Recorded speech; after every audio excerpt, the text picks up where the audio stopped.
Alright, so I am here about to go into the theater to watch Superman. Dylan's also going to be joining me later on. Expectations for this movie are low but also high because I've seen good reviews for it so far. I know it has an 85% on the tomato meter and also 93% on the popcorn meter, last I had seen. So I have sort of high hopes, but anything can go with DC. So, yeah, we will get back with you after the movie. You're listening to Popcorn Unscripted, the podcast where we dive into movies and TV shows with no scripts, no filters, just real talk and plenty of popcorn. I'm Bailey. And I'm Dylan. We're here to talk about everything we love and love to hate in pop culture. So grab your popcorn, sit back, and let's get this show started. Alright, Dylan. It's episode 23. Woo! Woo! And we're doing Superman, which we're actually recording this the next day after we've watched it. Yes, because I had taken a trip to Memphis and I was bone tired and sore. Bone tired? Yeah. Never heard that? Not bone tired. I'm shocked. Thinking you've heard weird sayings come out of my mouth. I have. I very much have. Because I still get weird looks from people when I say they ain't count. Yeah. Me and you both. Yeah. But this is your official warning if you have not seen the Superman movie yet. Which technically came out today fully. Yes. It came today that we're recording it. We're recording it on Friday. It comes out the next day on Saturday. Yes. So we watched it yesterday while the theater wasn't as packed. On Thursday, yeah. So, yeah, again, if you have not seen the movie yet, if you please didn't get skip this episode. Please come back to this episode later after you've watched the movie. Well, I'm saying skip skip this episode for the time being until you do see it. Don't skip the episode entirely. Just skip it until you watch it. That way you don't have important plot points ruined for you. Yeah. Baby, come back. Anyway. So, we're just gonna dive right into this. So, David Corenswet, who plays Superman in this movie, how do you think his portrayal of Superman differs from previous actors in the role? I don't really know how to answer that question. I guess you could compare him to Henry Cavill, because I think that's the only one you've seen.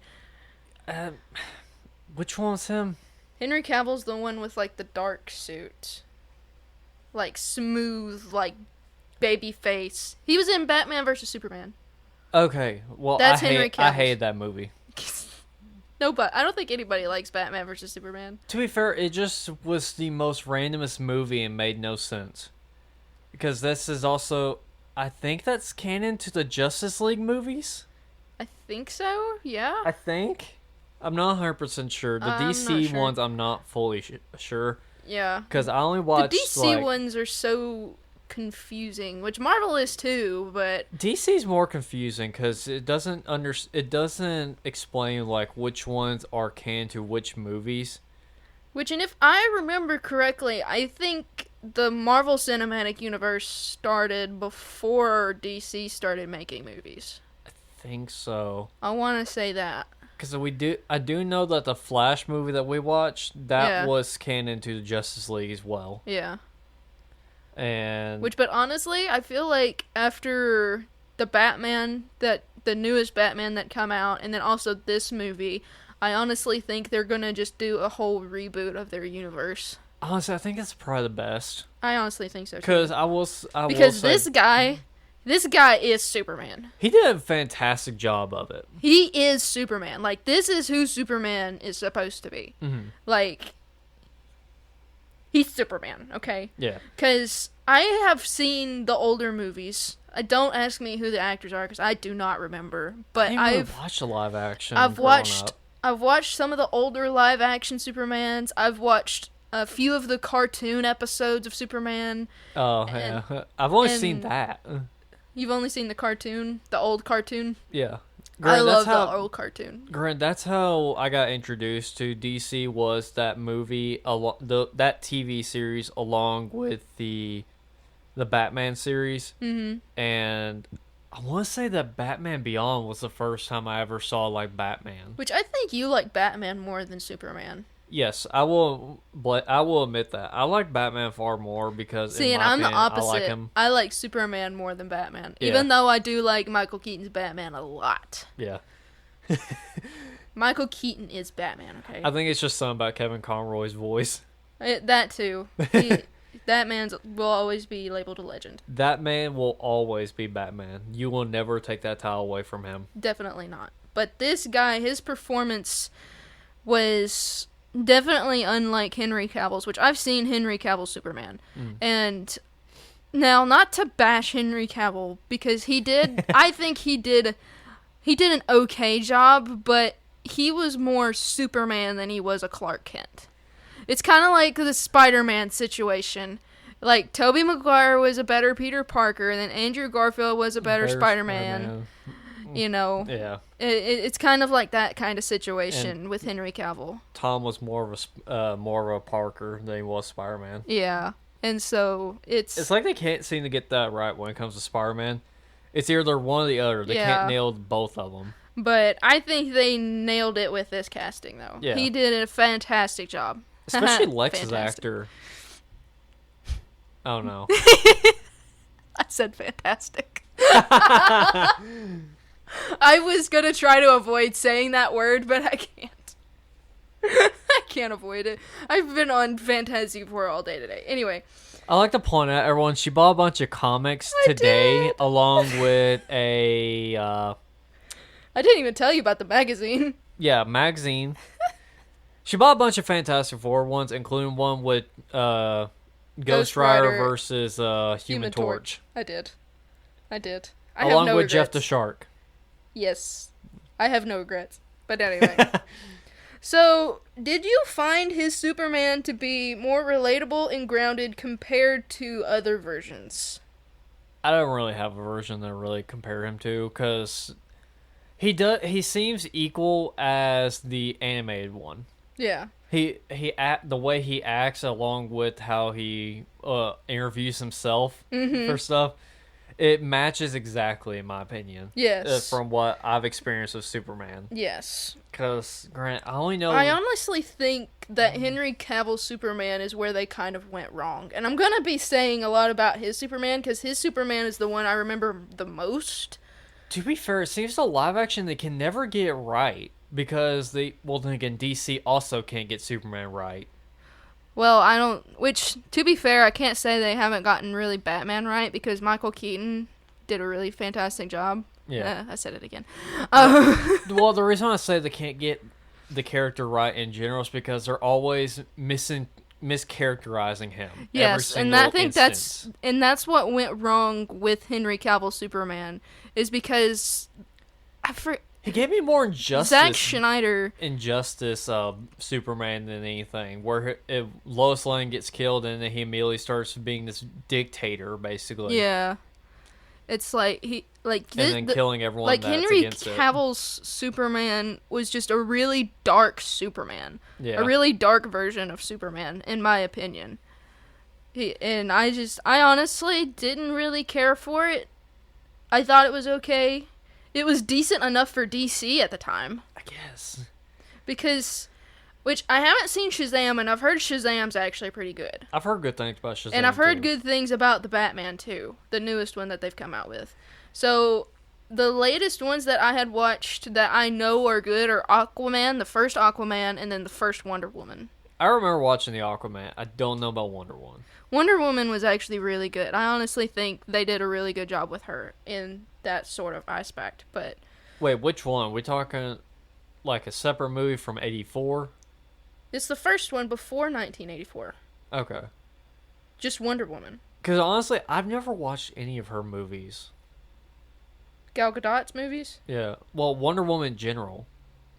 Well, it's just Well, there is other ones of a Wonder Woman. There's also a show. There's also an animated show, too. I didn't even know about a show. Mm-hmm. Grant, I didn't even like a lot of DC's characters when it came to their heroes and everything. Yeah. I only stuck mainly to You mainly stuck to Batman. Let's be Well, real. Batman, the animated Superman, and Justice League. Teen Titans. And Teen Titans. Those are the only ones I really paid attention to with DC-wise. Yeah. Because those interest me the most with characters that I liked. Yeah. Because I love the 2006 Titans. Mm-hmm.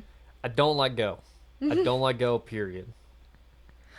So... I had hopes for it. It crashed and burned massively. So, me and you kind of talked about Lex Luthor yesterday. Yes. So, Nicholas Holt's Lex Luthor is described as obsessive and determined. How did this interpretation impact the film's dynamic? Honestly, I don't know if it impacted in any way because that's just how Lex is. Mm-hmm. That just describes Lex to a dime. Mm-hmm. I was more shocked at how intelligent he was when it came to fighting Superman, though. Yeah, like the way he had this whole program built, and he was like, it was like he was playing a video game. Yeah, it really was. And it was actually kind of fun. That was a kind of funny concept. I actually enjoyed that. Which makes me wonder, this is the first time they have implemented something like this. The cloning Superman, that's been done numerous times, right? So that's not anything noteworthy. But the fact that copying his moves and how to counter them to every single detail, where he has over 2,000 moves to do to counter him, that's insane. But you also have to think, this movie starts like when Superman is already well known. He is like on the top of the world, and him and Lex have been at it for like Lord knows how long. We don't know how long they've been at it. So Lex has analyzed him to the point where he knows every single detail of the moves that he throws. Well, heck, the reason why I say is because... But Lex has always been very intelligent. Well, I'm talking in this way when it came to fighting Superman. Yeah. Because he's made suits, he's made robots that can counter him perfectly, but then always come to... Because there's always one issue with it in a certain way, and it's usually exploited by someone else. Yeah. Because Superman, it always involved kryptonite, no matter what. And then Superman can't do anything until that rock is gone. Yeah. It usually involves someone like snatching it away from it or something like that. Yeah. And I know in one of the older live action movies, Superman actually ended up getting stabbed by a piece of kryptonite. That would be... I don't remember which one it is. It's one of the movies I have that I've watched several times, but I do believe in one of them, Superman does get stabbed by kryptonite. I think he does, because that leads to the whole kryptonite poisoning and everything. Yeah. Because I know the man's got to have to find a different way of combating that. Well, I don't think he can. He can. There's ways around it. It's just that it's getting to a point where it's getting ridiculous the way they do it. Kryptonite. Honestly, bullet. I like the way they did it this time. I know. No, I'm saying that it's a good way of doing it. Because in this movie, you see how the kryptonite actually affects Superman. Well, it's been done numerous times.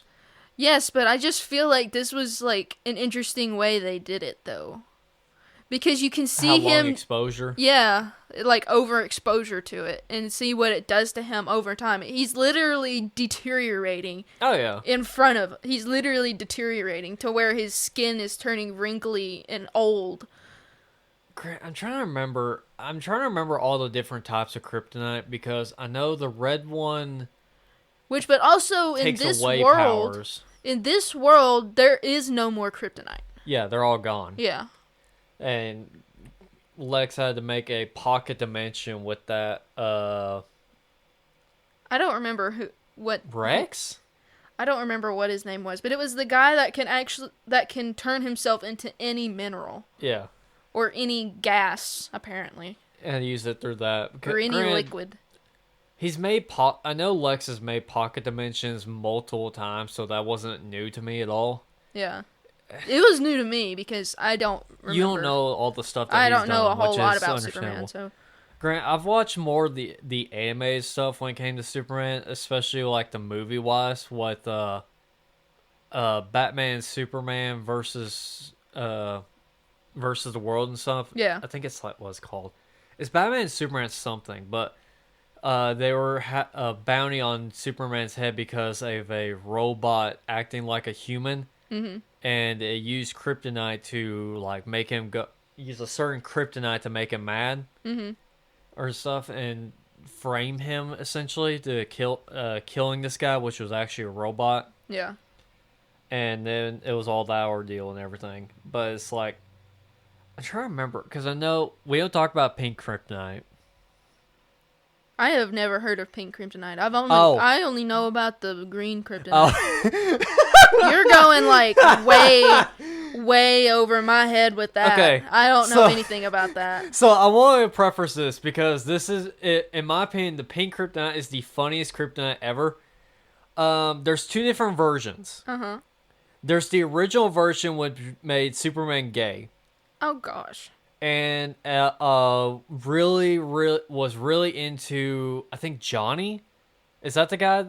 Was that the orange hair guy that worked at the Daily Bugle along with Lois? That's not the Daily Bugle. Daily Bugle. Daily Planet. Daily Planet. They're both daily. But either way, it made him basically really attracted to that guy, and at the time, I think it was a bad idea for that because I think he was still a minor. Yeah, that's kind of bad. I think he was 17, I want to say. I don't fully know, so I'm not going to say anything about that. I don't fully know that aspect. Yeah. All I know is that at the time, it made him gay. Okay. Now, it changes his gender. It now makes him a woman. Okay. So gender bent Superman. Yes, technically we already have that. Gender bent Superman. Yeah, it's basically his cousin. Yeah. So, like, why? Yes, that's the pink kryptonite. We don't talk about the pink kryptonite. Okay. Okay. Yeah, we're not going to talk about that anymore. I always laugh when the pink kryptonite is mentioned because it just makes me laugh. Because I know the red kryptonite takes away his powers. I think it's black kryptonite that splits his personalities into two separate beings, like evil and good. Yeah, that would make sense because I know about evil Superman. Yeah. So a little bit. Well, you're thinking of Bizarro. Maybe. Which is the reverse Superman. Yeah. Along with reverse Batman and such. Yeah. But this is completely different. This is just Superman, but only his good and evil are completely separate entities. Oh, okay. So, like, the bad Superman is all black suit, and good Superman is all white suit. Oh, okay. I don't know when that first came out, but I do know that it was in Batman Brave and the Bold against one enemy that, I think it was the Atomizer or something like that. He kept changing the different kryptonite types. It was going through every single one, like red, yellow, black, pink, and stuff like that. It was very funny. Okay. But yeah, Superman there's different types of kryptonite that affect Superman or Kryptonians differently. It just depends on which one. I don't remember which one. I want to say it's the yellow one that pisses him off. Like, it makes him extremely angry. That's kind of odd because it's yellow. It might be yellow or it might be red. See, red would make more sense. Well, the reason I say is because it's supposed to be red. Because red is a very, like, angry color. Yeah. The reason why I say I think it's red is because of the whole red sun. And which that is mentioned in this movie. The red suns are... And that's how his cousin goes to get drunk. Yeah, because they can't get drunk under a yellow sun. I thought that detail was kind of funny. I do too, because that's very good. The red kryptonite weakens Kryptonians to remove their inhibitions, making them reckless and dangerous. So yeah, so red pisses him off. Okay. While red kryptonite and red sun are completely different things. Okay. But I know, maybe I'm trying to remember because it's been a long time since I've gone through all the different types. I know one of the kryptonites actually gives people Kryptonian powers. Because there was a whole instance with Batman getting Superman's powers because of that.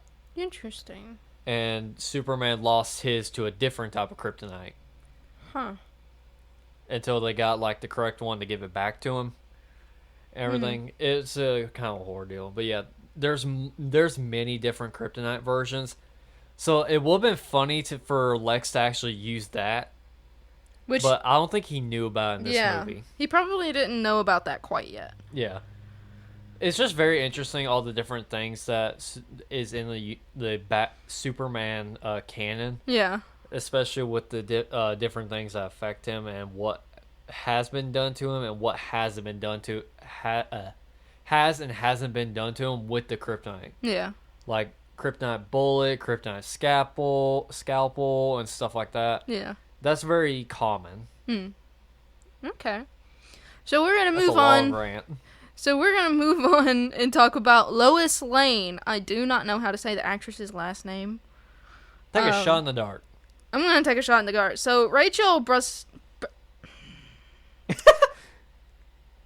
Apparently I'm not. Apparently I'm not. Let's see. Ooh, I booped my mic. Brosnahan? Yeah, Brosnahan. Rachel Brosnahan. I think. I'm not 100% sure with that. Grant, I'm not English is difficult. I'm not the best when it comes to pronouncing last names. Yeah. Yeah. So anyway, her Lois Lane brings a spirited energy to the character. How does her chemistry with Corenswet Superman enhance the narrative? I think she does a good job, honestly. I honestly love the chemistry between the two actors. I do too. Their chemistry was really on point. Yeah, there didn't seem to be any moment where they were like, which off really with each other. Everybody. Yeah, they seem very comfortable with each other, which I think it made it even better. Yeah. And you could obviously tell that with how everyone was acting. Yes, and I also kind of felt like the passion in this movie too. I felt that.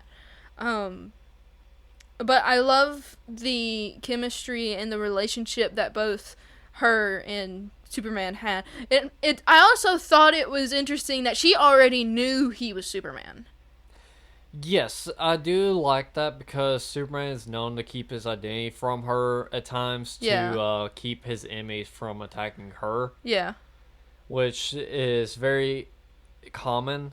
But it's funny because Lex didn't even try to go after her. He tried to go after Clark Kent, and Clark Kent's him. Which I think is a good idea that he did that. The fact that he always makes it where he interviews him. That way that doesn't happen. Yeah. Which I think was a nice detail of how smart he was to do that. Even though he kind of maybe did that subconsciously. Yeah. He did it subconsciously, but I think he meant to do that on purpose. Yeah. To kind of protect her and as well as the other reporters. Because I know that actually in that instance has happened in the animated series. Okay. Because of him interviewing himself. A bomb was planted in his car while he was Clark Kent, and it exploded, causing his car to go off a cliff. And they thought Clark Kent was dead, but then Clark was perfectly fine the next day. Yeah. And interviewing Superman again, and that's what tipped someone off that they're the same person. Yeah, that's interesting. Which is kind of funny that they did that. They kind of went in the same aspect on here, but not fully. Yeah. So, what aspects of Lois Lane's character stood out to you the most in this film? I guess it's her way of drawing out the different emotions from I loved Superman. The banter, yeah. Yeah, the banter. The banter was good, along with during the interview section when he was letting her do that. Yeah, that was very entertaining. I loved that. You can see why he doesn't let anyone else interview him, because it does irritate him when people go try to twist his words. Yeah, try to twist his words, which is very common with news stuff. Honestly, so it's good that it's very interesting seeing him basically having his words twisted back at him. But at the same time, you can see where Lois is coming from, also. So. The film introduces characters like Hawkgirl, Green Lantern, and Crypto. How did these additions contribute to the world building of the DC universe? I don't know, because I mean, granted, every single one of these characters felt natural in this world. I just happened to catch it as it was going down. Okay. I don't know how I feel about having Guy as the Green Lantern on this world. So I actually had listened to somebody explain Guy's story. Oh yeah, he's irritating as piss, by the way. Oh yeah, he is in the comics too. Yep. In the comics he is too, but he's the backup Green Lantern. If the original Green Lantern dies or something happens to him, he's the backup. So I'm assuming that Ryan Reynolds' Green Lantern, which I don't know if that's canon to the DC universe. I'm sure it is. It's not. It's not? I don't think so. Well, I'm assuming... Especially with how bad that movie flopped. Well, I'm assuming that the original Green Lantern had something happen to him, or they ended up choosing Guy for some weird reason instead of him. I'm more curious about which Green Lantern, if it's Jon Stewart or See, I don't know much about Green Lantern either. God, I'm trying to remember the most known one. But honestly, I thought Guy was kind of pretty neat in this movie, though. I do too. It was very funny, and I love the actor that plays him. He does He's a really fantastic job because he portrays Guy perfectly. He does. He can really play a douchebag. Egotistical, self-centered, and all that. He portrayed Guy perfect. What is it that they called themselves? The Justice Gang. The Justice Gang. I was waiting for them to say Justice League or something. But no, I think they might do that later on. Oh yeah. They might say Justice League later on. I don't know about Hawk Girl. She felt kind of off to me. Yeah, she kind of felt as like an afterthought. Because she was just kind of there. Well, she didn't really do anything. I mean, they got her right and everything. Yeah. And perfectly, especially with her weapon. It's being a mace and everything. Yeah. They did everything right and everything. Like it's just the hawk sound. Yeah. That's what threw me off because she has never done that before, in my opinion. From the ones that I've known her for. She didn't do that in any of the anime cartoons or anything. And so it's like, Jarn's like, why are you making a hawk sound? I get you're a hawk girl, but it's just because of her having wings and the clan that she's from. But in the comics, we don't know if she actually makes that sound because we can't hear if she makes that sound or not. Well, it'll do like a bubble. It would. But I've never known her to do that, so it's off-putting because I know, which is very funny, it's very funny to me. The reason why I say this is because the fact that Guy's the Green Lantern and she's always like making the snarky remarks to him. Yeah, kind of pissing him off. Yeah, because I'm so used to her being in love with the Green Lantern, which is Jon Stewart. Yeah, but this isn't Jon Stewart. Yeah, that's the reason why I say she's always making snarky remarks to him. Yeah, because he's not Jon Stewart. Yeah, and everything. I just read sure that that's canon to this. And what was the other guy's name? I'm trying to remember. It starts with a T. Because I know him very well. It's just that his name slips me. Yeah. I misspelled Green Lantern, right? Hal Jordan. That's the one that is most commonly used as Hal Jordan. Yeah, Hal Jordan. Mm-hmm. But then again, I'm used to Jon Stewart, in my opinion. I love Jon Stewart as a Green Lantern. Because, granted, that's the only Green Lantern that I knew at the time. And Hal Jordan was kind of a different version. Yeah. But he's still the same. There's the same character, it's just different person. Yeah. It's just always threw me off because I'm so used to Jon Stewart. Yeah. So, did the inclusion of these characters feel organic to the story, or did they seem forced at all? They seem very... I felt like they were just kind of thrown in there. A little bit. I felt like they were just kind of thrown in there just for, giggles. A little bit of giggles, but at the same time, some throwbacks. Yeah. It's like... Because, to be fair, they didn't really do much for the story. They did. It was They were mostly just- Mr. Terrific. Yeah, mostly Mr. Terrific. That's his name. Yeah.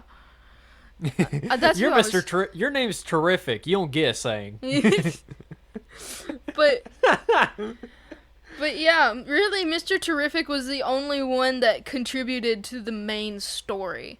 It's like I felt like the other two were just kind of there as to, like, combat threats when Superman wasn't. You know? I don't know. I mean, then again, to be fair, they are part of the Justice League, just not Guy. yeah. Mr. Terrific and Hawk Girl are on Justice League. Yeah. So I'm very familiar with both of them as characters. Yeah. Guy, not so much, because he's never brought up in Justice League and anything. It's only, like, I think one episode where Jon Stewart lost his, I think it's his willpower and wasn't able to use the ring properly. Uh-huh. So they actually went to the Lantern Corps to actually try and revitalize his willpower. Yeah. But Guy still wasn't there. I remember him only from Batman Brave and the Bold.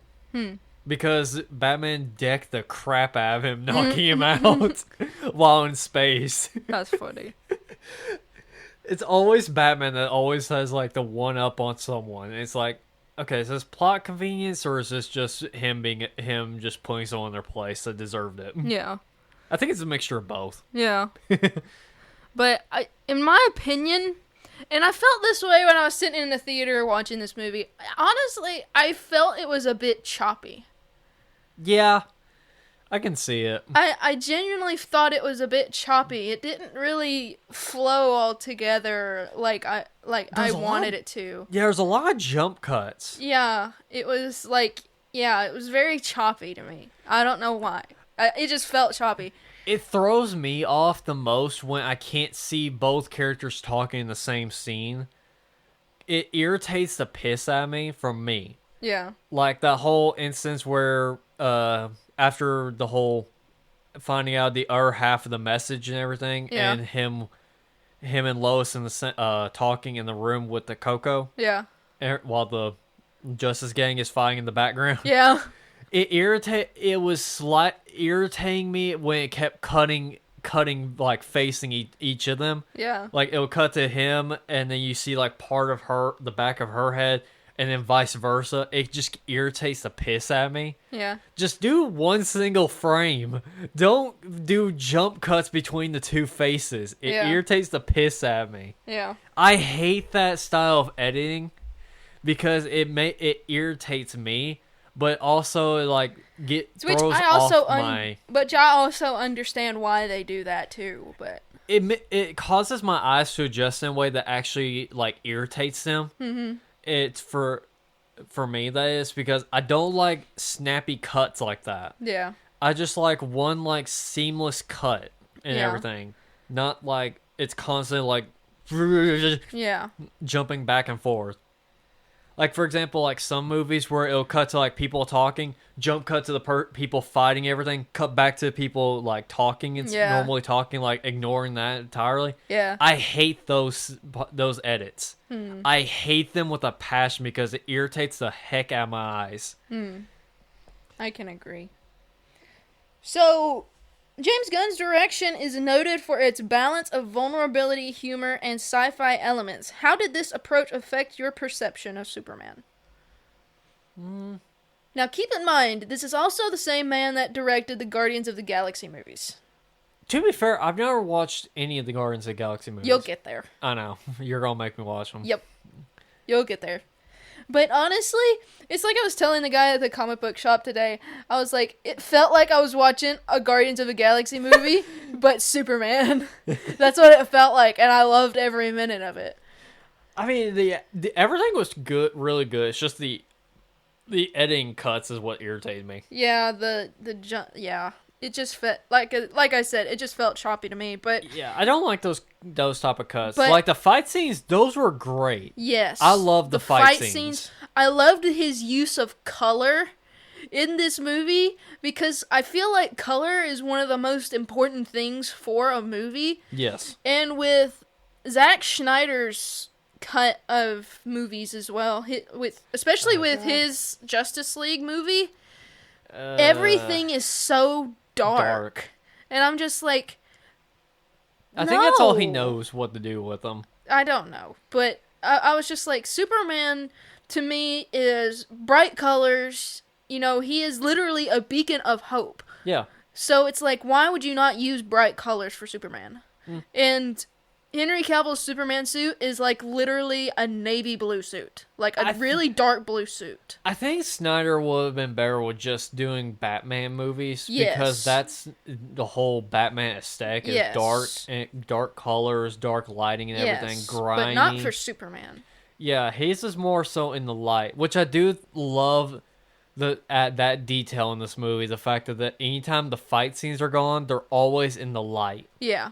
The only exception was when they were in the pocket dimension. Yeah. That was the only exception. Yeah. But you still have bright colors because of the black hole particles. Because of the contrast between the darkness of the pocket universe and then also the contrast of his suit, too. It kind of just made him pop. In a sense. It really did. Especially with the natural lighting. They did a good job with the natural lighting. Really, yeah. I just loved how he directed this movie. And also, I loved to me, this movie was more humorous than anything. There was which then again, our sense of humor is kind of different from other people's. Dark. But, yeah. But... to me, it was more humorous than it was vulnerable. It really was. There was a lot of moments where it felt intense and then they crack a joke or something. Yeah, or something comedic happens. Yeah. Freaking Crypto. Yeah, we gotta love that dog. Like the end of the whole movie, the end of the movie when Lex is just standing there and all of a sudden Crypto just bites him and then just starts flinging him around like a rag doll. Like Hulk does to Loki in the Avengers. Yes. It's funny. It's so funny. That's just comedic. It's just comedic. It's just I was funny. struggling not to bust out laughing because no one else was laughing at that, and it's like, how are you not laughing? Which then again, we were in a room full of adults. Well, there was that one kid next to us. Was there a kid? Yeah, there's a child next to us. I think we were the only ones actually enjoying it. Yeah, I mean, it's like, what? Why are y'all not laughing? Yeah. Like, even any comedic part that happened, that no one was laughing. There might be like that's it. Yeah.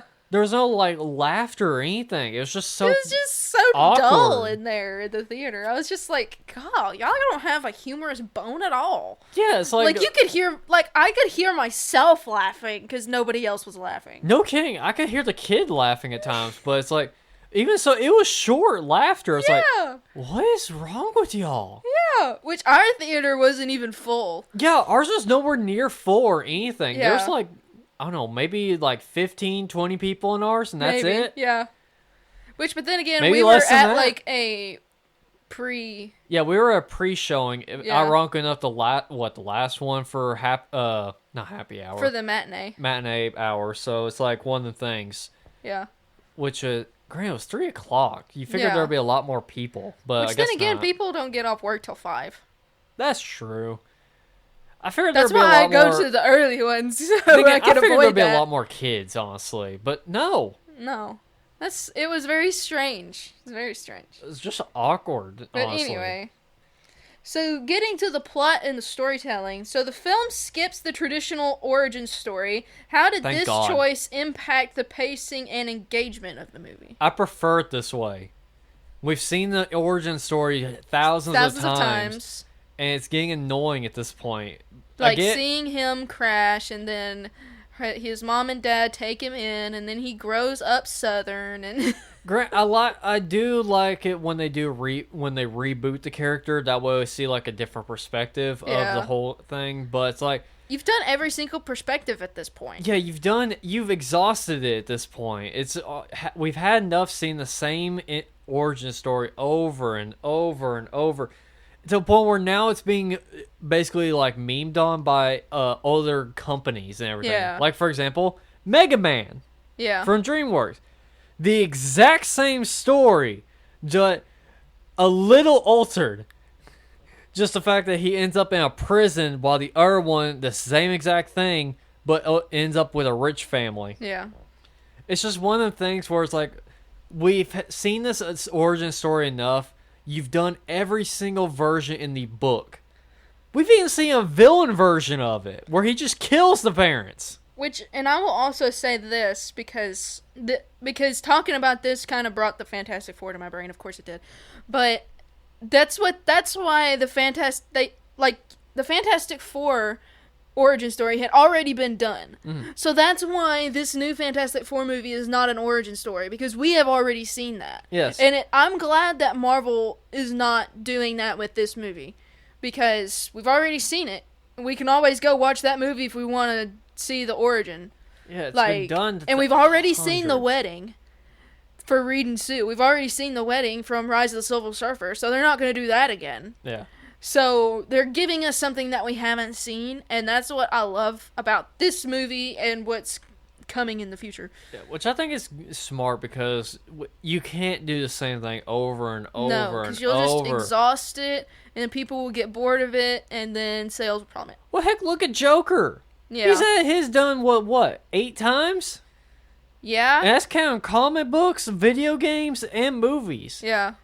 It's been done, it's been changed and altered every single time, but it's the same thing over and over. Yeah. It's just they changed the involvement of Batman. That's it. Yeah. That's it. Batman was involved, okay, he fell into a vat. Yeah. If Batman was involved, he still fell into the vat regardless, but from something else. Yeah. It's like, we get it. Stop doing the same origin story over and over. I think the Joker, I don't know the actor, but the one where, the live action one where he actually shot the reporter, or the news anchor on the series, on the show. The one that got a second movie that was awful. Oh, yeah, I know who you're talking about, but I don't remember his name. Yeah, that was a good one. That was a good, different version of the origin story, honestly. I did like that. Can't say much about the second movie for it. That was bad. I've heard nothing but bad things. I want to say it's Joaquin Phoenix, but I don't think that it was him. I'm going to have to look that up later. That's going to bug me. Anyway, so were there any plot points or character arcs that you found particularly compelling or lacking? Not really, because everything basically fit together. Yeah. It's mainly just the small gripes with editing that we really had an issue with. Yeah, I would say so. Which then again, storytelling-wise, it fit perfectly. Again, with the Justice Gang, I felt like Green Lantern and Hawk Girl were just kind of thrown in there. There wasn't any really elaboration for either of them. Yeah. But I'm sure we'll probably get future movies with them in it. Next movie involves Batman. Well, they are making a sequel to the Batman. Well, I mean, like, next movie is this Superman and Batman coming together, making a Justice League and everything. Maybe. I don't know. I don't know. We'll see. But yeah, I don't know. So the film features a new version of John Williams' iconic Superman march. How did the music enhance the film's atmosphere? Honestly, I think it made it more epic. Yes. Like, the way that they made, like, it made my band kid happy. It made my inner band kid really happy. But yeah, I just think the music, like, really enhanced this movie, which I love the music in any movie, especially if it, like, the music made me feel like I was back in band. Like, that's when I know that a movie is good, if it makes me want to bring out my inner band kid. I'm going to intentionally find movies that have horrible music now. Oh my gosh. Just to irritate the piss out of you. Please don't. Oh, I'll do it just for fun. Which then again, to be fair, there's no really bad music that's just music. Yeah, that's very true. Because that's the same way with video games. You can have a terrible game, but still have really good music. Yeah. Because that's the case for, ironically enough, the Sonic franchise. Sonic 06, and Shadow the Hedgehog. Mm-hmm. Bad games, but really good soundtracks. Oh, yeah. So the film explores themes of truth, justice, and the American way. How effectively were these themes integrated into the story? I think they're integrated well. Yes, I agree. Because especially with the whole, with Lois challenging Superman on the laws that he should be following. Yeah. And everything, and him, like, going against them because of the fact that people are going to die, which is very valid. Yes. It's like, he just wants to save people. Yeah. It's like, and he's like, laws are not going to be stopping me from saving the lives of people. It doesn't matter who they are. Because nobody deserves to die.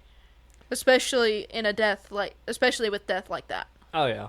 When it comes to, like, war or something. Nobody deserves to die. I did have a little bit of a... As I was thinking, like, I had gripe with how fast everyone turned on him, essentially. Yeah, I can agree. But at the same time, but the more I thought about it, the more I understood. Yeah. And I actually realized that's actually a good thing that they all turned on him. Which because then it makes it again- more believable. Which then again, they all turned on him because they thought he was here to kill them. Or he was here to, like, get enslave people them. into... It was to enslave them. Mm-hmm. Well, no, they did say kill them. That's only if they went against him. Yeah. But that's the reason why I'm saying, like, it was perfect the way they did it the more I thought about it, because of the fact that they said in the audio, it said to make them gain gain their trust. Yeah. Which he basically was. Yeah, he did gain their trust. Yeah. Exactly. So the reason why I say it worked great is because it made the people, the citizens, think about it. It's like, wait, what if he's just doing this to gain our trust, like he said in the audio, and he was playing this all along? Yeah. And what if he's the one causing all these things to make us think that he's the helping us? Yeah. And depend on him. Yeah. So it's like one of those things where it irritates you how fast they turned on them, but then the more you think about it, it makes it more realistic. Perfect. Yeah. It does. It really does. Especially in this context, because I've never seen them do this for Superman. Like, do this with the parents' audio log. Yeah. I have never seen I've never this. seen that either. I've only seen it where the parents put good things in the audio log. Never this. So Yeah. I thought it was a very good take on it. Yeah. It kind of, I feel like it added to his character. It actually showed who he become. Hold on, English. Who he became as a person. Yeah. And that he became better than what his parents actually intended for him to be. I especially like the fact that at the end of the whole film, he still says he wants to listen to of his parents, but it changes to his Earth parents. Yes. Which I think is a great take, because it's like it Because- shows that he's no longer a Kryptonian, but he's more human than anything. Yeah. And I really enjoyed that. Mm-hmm. So, how does this film set the stage for future DC projects? Are there any storylines or characters you're particularly excited about to see upcoming films? I don't know. I guess more so like a Justice League film that's in the same universe. I feel like we should get more solo films. I can agree. I feel like they should go the Marvel route and do what Marvel's take a note from Marvel a little bit. Kind of do some solo movies first and then bring them all together. Kind of establish their stories and then bring them all together. To be fair, DC has a hard time doing that anyway, even with solo films. Yeah, I know. They just can't seem to get anything right. It feels like with any of their characters, it seems like it's once in a blue moon. Yeah. It's like the only thing they can get right is the animated stuff. Yeah. So maybe that's what they should do, is that DC stick to like animated stuff while Marvel stick to live action. Yeah. Well, it depends on if Marvel keeps keeps up. Marvel their has some good upflow. animated shows too, though. Well, I'm saying with their upflow with the live action. Yeah. So it does seem like some of them are crashing and burning, but then going right back up with the next film. Which this past phase was their worst performing phase. Yes. Which is kind of funny because Thunderbolts did so well, Deadpool and Wolverine did really well. Which for the other movies they didn't. I think those were the only two movies that actually performed really, really well. Which is ironic because of the fact that the same thing happened with DC. Yeah. It was the Batman and then this. Yeah. Two great, really good performing movies. Yeah. And Marvel, the same thing. Yeah. So it's very funny. Mm-hmm. That's all for today's episode of Popcorn Unscripted. Thanks so much for tuning in. If you enjoyed the conversation, be sure to follow us on Twitter and Instagram at PopUnscripted, then Popcorn Cinema on Facebook. And let us know your thoughts or any suggestions for future episodes. Don't forget to hit that subscribe button so you don't miss out on any future episodes. We upload every Wednesday and Saturday. If you'd like to send us a message or subscribe for bonus content, check out the links in the description. Your support means a lot and helps keep the conversation going. If you enjoyed the episode, don't forget to leave us a review. It helps us out a ton, and we love hearing your thoughts. Until next time, keep your popcorn close and your movie critiques closer. Thanks for listening to Popcorn Unscripted.